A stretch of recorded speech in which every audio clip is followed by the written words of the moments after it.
बारिश लगी थी जोर की, और बारिश की वाल था उसका यहाँ का पता नहीं लगा। आवाज होता ना बड़ी बार यहाँ गौर छोड़ी पे कहे हंसता कुदरती अपने को भी डर लग रहा था। हाँ खचावड़ी में भाया ऐसा उखड़। सरकार की तरफ से सीमेंट टीन सब कुछ यहाँ किया था। ऐसा फ्लड आया तो सब बह गया। हमारा भी बीचा चले गया, मेरी दादी रहती थी यहाँ, उसका भी बीचा पिछली साइड तो भी चले गया सारा। नुकसान बहुत किया उस फ्लड ने। और जैसे ट्रक फटा उसके 20 मिनट के बाद जो है तबाही शुरू हो गई। परेशानी हुई, कई रोज खाना नहीं खाओ।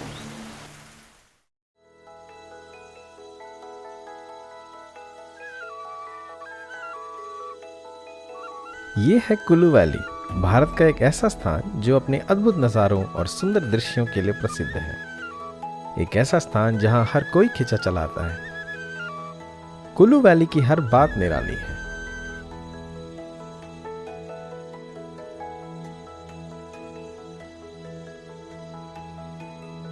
कुल्लू वैली भारत के उत्तर राज्य हिमाचल प्रदेश में स्थित है और अपने बर्फ से ढकी चोटियां, चीर और देवदार के पेड़, सेब के बगीचे, ब्यास नदी और सदियों से चली आ रही परंपरा के लिए माना जाता है।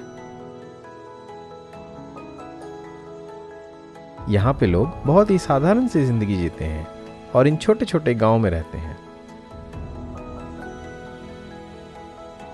वैसे तो देखने में कुल्लू बहुत ही शांत जगह लगती है, लेकिन सच्चाई ये है कि यहाँ पे आपदाएं भी उतनी ही आती हैं, जैसे कि बादल फटना, भूस्खलन, बाढ़, भूकंप और आग।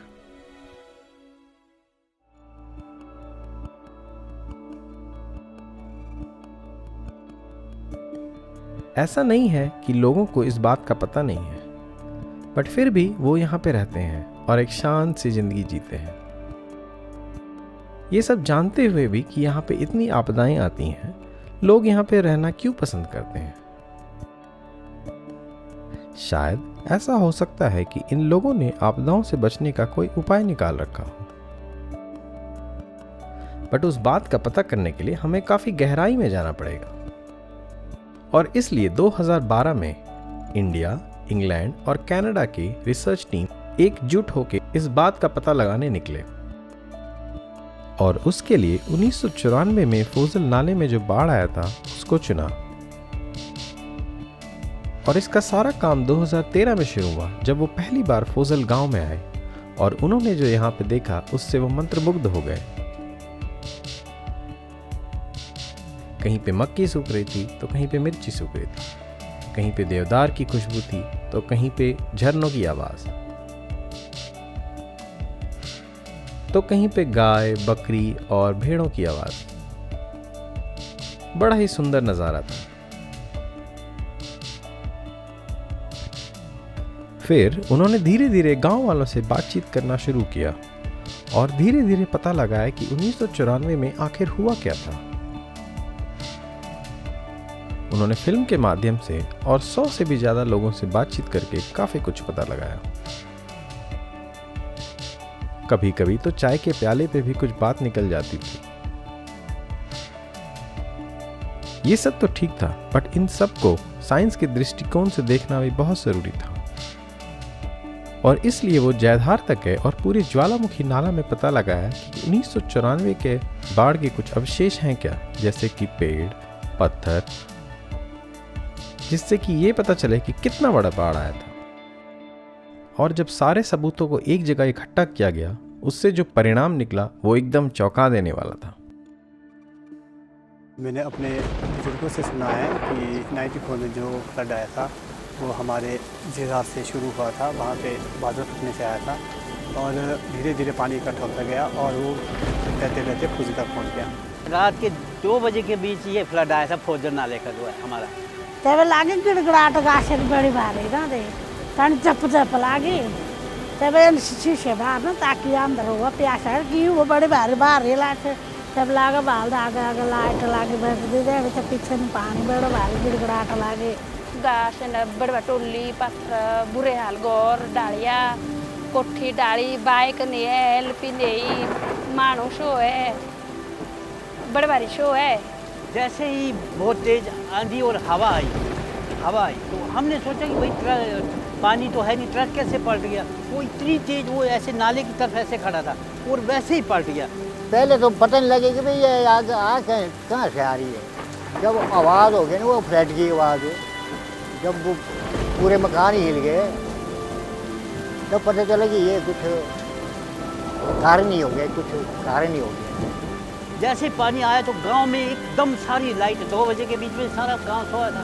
जैसे उन्होंने देखा भी गड़ पेड़ों की आवाज़ आई तो सारा गांव जाग गया। हाँ, फिर तो हल्ला मच गया, फिर सब लोग इकट्ठे हो गए, उतने को रात भी खुल गई। फिर देखा कि अब क्या करते हैं, अब किसी का नुकसान है, वो के देख रहे थे, कोई खोखे किसी के चले गए, किसी के मकान चले गए। बहुत बड़ी कोठी था वहाँ पर, वो भादर था, 9-10 भादर था वहाँ पर, वो भी ले गया। दुकान था 3, वो भी ले गए। एक टेलर की दुकान था, वो भी ले गया। कोठी काठी में दुकाना में सारी थी, दुकाना। हम तो मेकी को देख रहे क्या खाएंगे, अब परिवार कैसा पालेंगे। तो कुदरती अपने को भी डर लग रहा था कि कहीं हमारे मकान क्यों नाले के साथ ही तो कहीं ये न गिर जाए कहीं। हमारे यहाँ कॉलोनी बंदे वक्त था, उसमें कुछ बंद था, कुछ बन रहा था। उसी वक्त आया था तो उसके बाद सामान सारा ले गया था।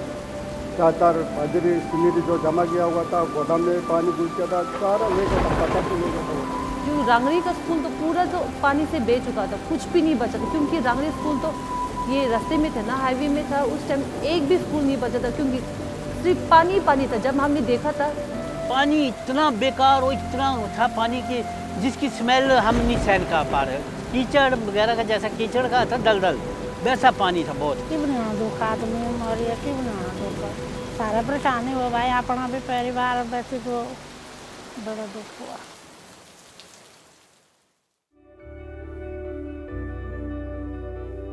एक बात तो तय है कि 1994 के बाढ़ ने बहुत ज़्यादा नुकसान किया, बट उससे महत्वपूर्ण बात यह है कि उसके बाद लोगों ने क्या किया।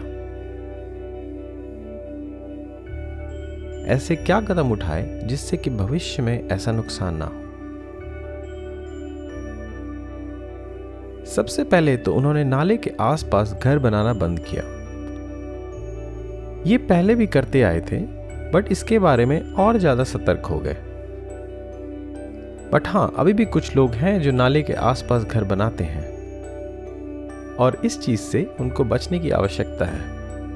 इस बात को उन्हें समझना चाहिए कि नाले के आसपास घर ना बनाएं, क्योंकि इससे उनका ही नुकसान होगा। प्रशासन की ओर से भी काफी कदम उठाए गए हैं, जैसे कि दूर दराज के इलाकों को भी अब सड़कों से जोड़ दिया गया है, जिससे कि आपदा आने पे काफी जल्दी कदम उठाए जा सकते हैं।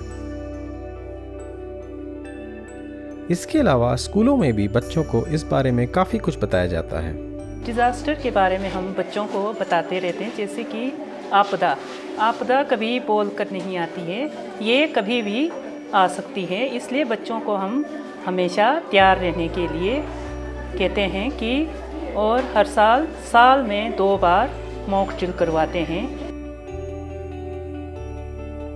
वैसे तो लोगों ने काफी कुछ कदम उठाए हैं, बट अभी भी बहुत कुछ करने की आवश्यकता है, जैसे कि काटकुनी शैली से घर बनाना। प्राचीन कालों से लोग इस तरीके से घर बनाते आ रहे हैं, जो कि भूकंप आने पे काफी स्थिर सा रहता है।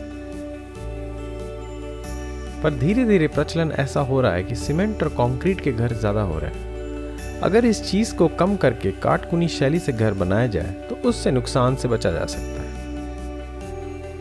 एक और महत्वपूर्ण कदम जो हर आदमी उठा सकता है वो है सैटेलाइट टेलीविजन और मोबाइल फोन का इस्तेमाल। अगर इस चीज के जरिए लोगों को आपदा के बारे में बताया जाए तो इससे पहले तो उनकी जानकारी बढ़ेगी और इससे नुकसान को भी कम किया जा सकता है। वार्षिक मेले और गांव के मेले और जब भी देवता निकलते हैं तो उस समय सारे लोग एक साथ इकट्ठा होकर उसमें हिस्सा लेते हैं। ये बहुत ही अच्छी बात है। इससे कम्युनिटी की भावना बनी रहती है और ये लोगों को एक अवसर भी देता है कि वो इन विषयों पे बात करें और उसका हल भी निकालें। परंतु सबसे महत्वपूर्ण कदम जो कुल्लू डिस्ट्रिक्ट ऑफिस ने उठाया है वो है हर गांव में विलेज डिजास्टर कमेटी बनाना। इसके अंतर्गत हर गांव में एक कमेटी बनेगी जिसमें गांव के लोग बढ़ चढ़ के हिस्सा लेंगे।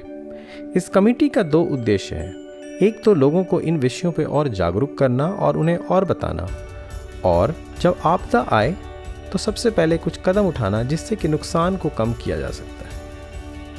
कुल्लू डिस्ट्रिक्ट में जो गांव की कमेटी बनी, हम चाहते हैं कि उसमें लोग काफ़ी सक्षम हों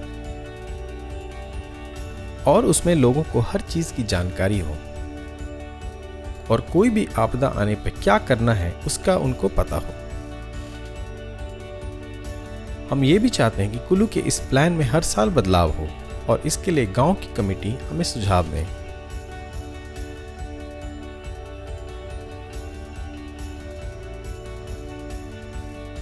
पिछले 5 सालों में हमने जो ये रिसर्च प्रोजेक्ट किया है उससे हमने बहुत कुछ सीखा है। खास करके हमें लोकल लोगों से काफ़ी जानकारी मिला है और हम ये आशा करते हैं कि उन्होंने भी हमसे कुछ सीखा होगा। आखिरकार दोनों विचारधाराओं का मिलना ज़रूरी है।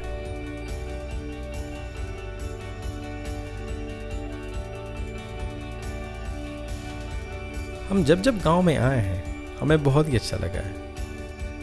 लोकल लोगों ने हमारा बहुत ज़्यादा स्वागत किया है। हमने साथ में खाना खाया है, गाना गाया है और काफ़ी सारे बातें की हैं। हमने इनसे बहुत ज़्यादा सीखा है। इसके साथ साथ हमने पंचायत और विलेज काउंसिल और डीसी ऑफिस से भी बहुत कुछ सीखा है।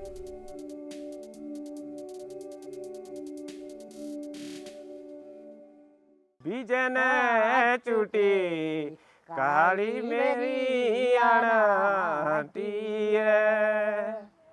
सोई ने वेडो बीदू वाड़ा डोबी दुआड़ा काली मेरी आनाती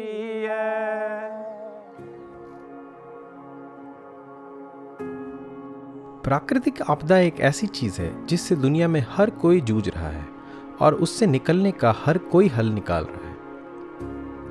इससे पूरी तरह बचना तो थोड़ा मुश्किल है, बट अगर हम छोटे छोटे कदम उठाएं तो इससे नुकसान को कम किया जा सकता है। जैसे कि नाले के सामने घर ना बनाएं, काटकुनी शैली से घर बनाने की कोशिश करें,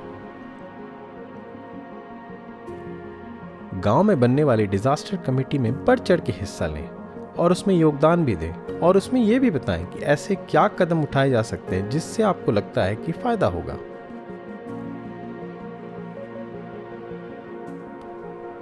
मोबाइल फोन और सैटेलाइट टेलीविजन का भी उपयोग करें। अगर आपको लगे कि जैसे कोई आपदा आने वाली है तो मोबाइल फोन के जरिए आसपास के लोगों को सूचित करें और डिस्ट्रिक्ट ऑफिस को भी सूचित करें ताकि इससे नुकसान को कम किया जा सकता है।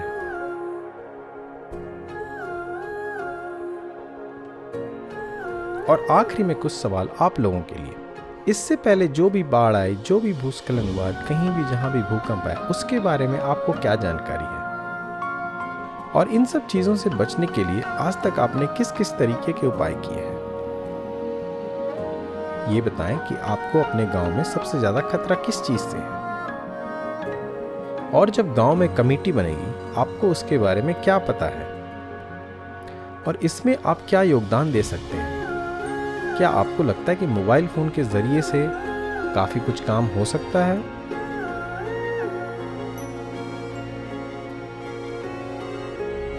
प्राकृतिक आपदा एक ऐसी चीज है जिसका मुकाबला हम मिलकर ही कर सकते हैं।